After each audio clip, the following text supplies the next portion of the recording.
कर्नाटक की एक गुफा में अपनी दो बेटियों के साथ मिली रूसी महिला को लेकर एक नई जानकारी सामने आई है। नीना कुटीना नाम की महिला गोकर्ण के पास एक गुफा में रह रही थी। उनकी एक बेटी की उम्र 6 साल और दूसरी की उम्र 4 साल है। अब इस मामले में दोनों बच्चियों के पिता की जानकारी सामने आई है। इजरायली नागरिक ड्रोर गोल्डस्टीन ने दोनों बेटियों की संयुक्त कस्टडी की मांग की है। उन्होंने अधिकारियों से आग्रह किया है कि उनकी बेटियों को रूस न भेजा जाए। मीडिया रिपोर्ट्स के मुताबिक 14 दिसंबर 2024 को गोल्डस्टीन ने गोवा के पणजी पुलिस स्टेशन में नीना की गुमशुदगी की रिपोर्ट दर्ज कराई थी। इसके अनुसार अक्टूबर 2017 में गोवा के एरम्बोल में दोनों की मुलाकात हुई थी। दोनों को प्यार हो गया। तब नीना के साथ उनके पिछले पार्टनर से हुए 2 बेटे थे। गोल्डस्टीन नीना के 2 बेटों के साथ रहने लगे। उन्होंने आरोप लगाया कि कुछ समय बाद नीना उनके साथ दुर्व्यवहार करने लगी और उनसे पैसे ऐंठने लगी। मई 2018 में नीना इजराइल चली गई थी, लेकिन वीजा और दूसरे कागजों की कमी के कारण वो ज्यादा दिनों तक वहां रह नहीं पाई।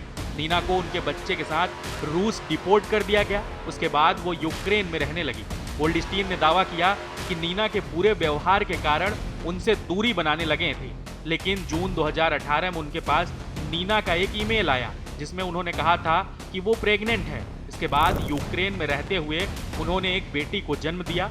मार्च 2019 में गोल्डस्टीन अपनी मां के साथ अपनी बेटी और नीना से मिलने यूक्रेन गए और वहां से उनकी मुलाकातें फिर से शुरू हुई।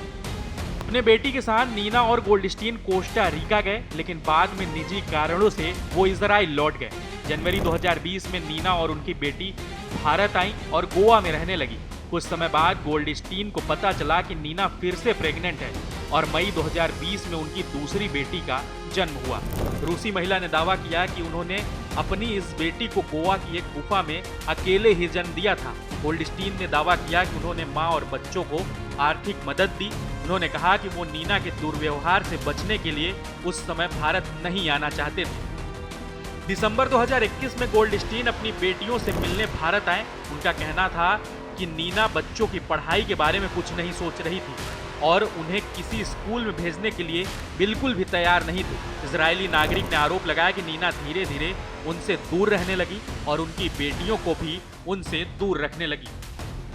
गोल्डस्टीन ने पुलिस को बताया कि अक्टूबर 2024 में नीना के पिछले रिश्ते से हुए बड़े बेटे की एक दुर्घटना में मौत हो गई।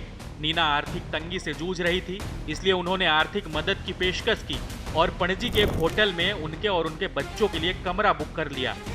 उन्होंने दावा किया कि जब वो होटल जाते थे तो नीना अधिकतर समय उन्हें अपनी बेटियों से मिलने से रोकती थी और उन्हें दूर रहने के लिए ब्रेन वॉश भी करती थी।